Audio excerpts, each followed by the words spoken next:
السلام علیکم دوستو، میرے یوٹیوب چینل میں خوش آمدید۔ میری گفتگو کا موضوع ہے اورنگزیب۔ وہ سلفی تھا یا حنفی؟ سلطان اورنگزیب کا پورا نام ابو المظفر محی الدین محمد عالمگیر تھا، جو برصغیر پاک و ہند میں مغل بادشاہت کے سلطان تھے۔ وہ مشہور منگول تیمرلین تیمور لنگ کی اولاد میں سے ایک تھا۔ آپ کی ولادت 15 ذوالقعدہ 1028 ہجری یعنی 24 اکتوبر 1619 عیسوی ہے، اور وفات 28 ذوالقعدہ 1118 ہجری یعنی 20 فروری 1707 عیسوی کو ہوئی۔ اورنگ کا مطلب فارسی میں تخت اور زیب کا مطلب ہے زینت۔ فارسی میں لقب عالمگیر کا مطلب ہے دنیا کو فتح کرنے والا ہیرو۔ وہ سلطان شاہ جہاں کا بیٹا تھا، جو ہندوستان کی مسلم مغل ریاست کے عظیم ترین سلطانوں میں سے ایک تھا۔ شاہ جہاں نے مشہور تاج محل مقبرہ بنوایا، جسے دنیا کے عجوبوں میں شمار کیا جاتا ہے۔ تاج محل کو ممتاز محل کے نام سے جانا جاتا ہے۔ شاہ جہاں کو ممتاز سے شدید محبت تھی۔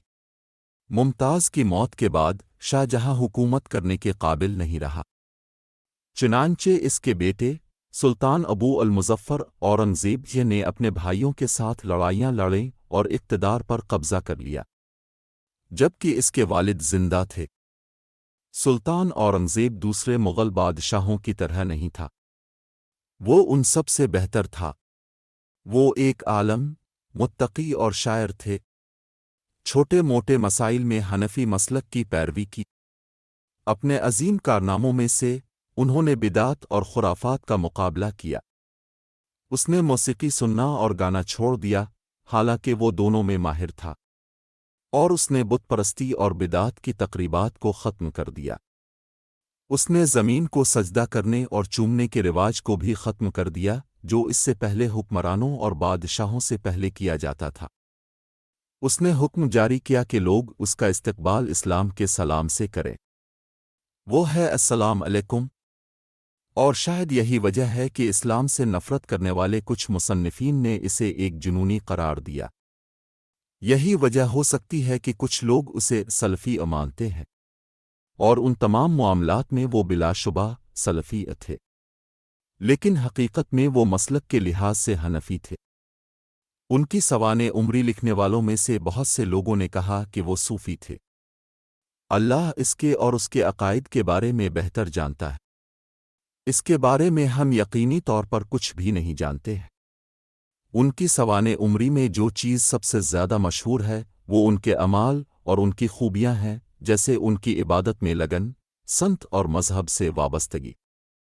ان کے سوانح نگاروں نے اس سلسلے میں بہت سی اچھی باتیں بیان کی ہیں۔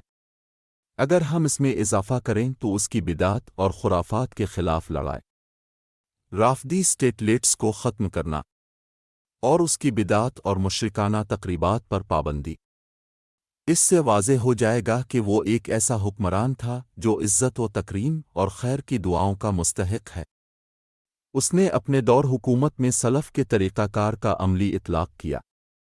شیخ علی الطنطاوی نامی مصنف میں سے ایک نے صحیح ہدایت یافتہ خلیفہ کہا ہے۔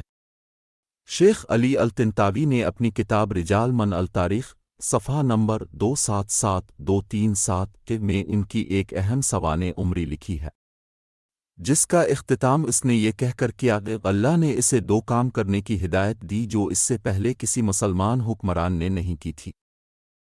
اول تو اس نے کسی علماء کو کوئی وظیفہ یا تنخواہ نہیں دی، بلکہ انہیں کتابیں لکھنے یا پڑھانے کے لیے عارضی طور پر رکھا، تاکہ علماء پیسے لے کر سستی نہ کرے۔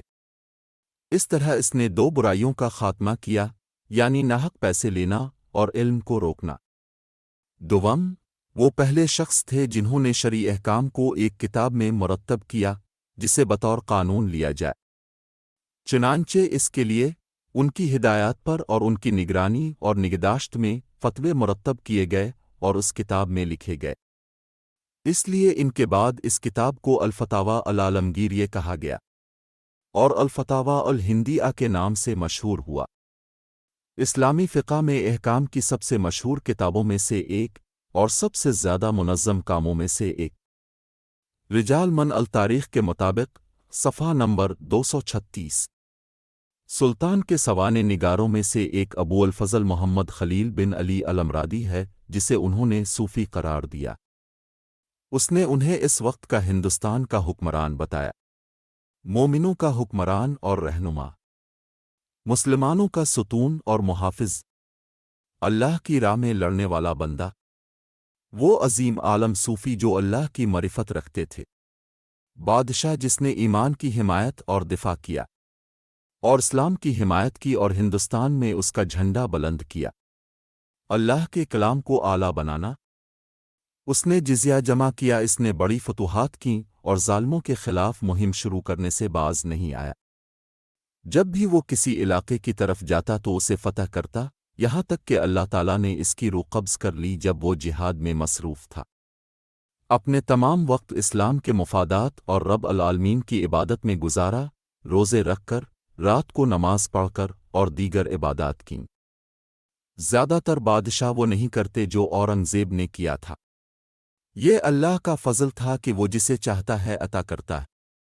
اس نے اپنے وقت کا خوب استعمال کیا، عبادت کے لیے الگ وقت، درس و تدریس کے لیے وقت، عسکری امور کے لیے وقت، لوگوں کی شکایات سننے کے لیے وقت مختص کیا، اور کتابیں پڑھنے کا وقت، خبریں جو اس کے پاس ہر دن رات اس کی مملکت سے آتی تھیں۔ اس نے ایک سرگرمی کو دوسری سرگرمی سے نہیں ملایا۔ اس نے 1068 میں اقتدار سنبھالا۔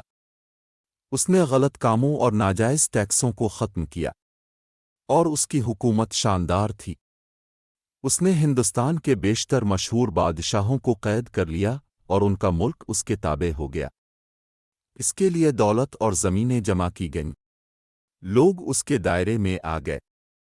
اس نے لڑائی میں جدوجہد جاری رکھی، اور اسے چھوڑنے کے بعد کبھی اپنی بادشاہی کی نشست پر واپس نہیں آیا۔ ہر بار اس نے ایک نیا علاقہ فتح کیا، وہ دوسرے علاقے میں چلا جاتا تھا۔ اس کی فوجیں بے شمار تھیں اور اس کی عظمت اور طاقت کو الفاظ میں بیان نہیں کیا جا سکتا۔ تمام حاکمیت صرف اللہ کی ہے۔ اس نے ہندوستان میں ایک ایسی ریاست قائم کی جس کی بنیاد علم پر تھی، اور وہ اہل علم کی تزئین میں بہت دور چلا گیا، یہاں تک کہ ہر طرف سے لوگ اس کے پاس آنے لگے۔ مجموعی طور پر وہ تاریخ کے چمکتے ستاروں میں سے ایک تھے۔ انتظامیہ میں کسی نے اس کی برابری نہیں کی، نہ قریب آئے۔ فارسی اور دیگر زبانوں میں ان کی حکومت اور سوانے کے بارے میں طویل کتابیں لکھی گئیں، جو چاہے پڑھ سکتا ہے۔ سلک الدرر فی ایان القرن ثانی عشر 4/13۔ ہم مسلمان امام ابو حنیفہ اور ان کے پیروکاروں کا دل کی گہرائیوں سے احترام کرتے ہیں۔ جیسا کہ ابو حنیفہ نے کہا ہے کہ اگر میری ہدایات رسول اللہ پیس بی اپان ہم کے احکام کے خلاف ہیں تو میری ہدایات کو دیوار پر مارو اور محمد پیس بی اپان ہم کی ہدایات پر عمل کرو۔ اورنگزیب پر میری ویڈیو دیکھنے کا شکریہ اور نیک خواہشات۔ لائک، سبسکرائب اور شیئر کرنا نہ بھولی۔ دوستو پلیز میرے چینل پر سرخ بٹن دبائیں کیونکہ ویڈیو بنانے میں بہت وقت اور محنت درکار ہوتی ہے۔ آپ کا تعاون اور تعریفیں مجھے مزید ویڈیوز بنانے کی ترغیب دیں گی۔ بتائیے آپ کو ویڈیو کیسی لگی۔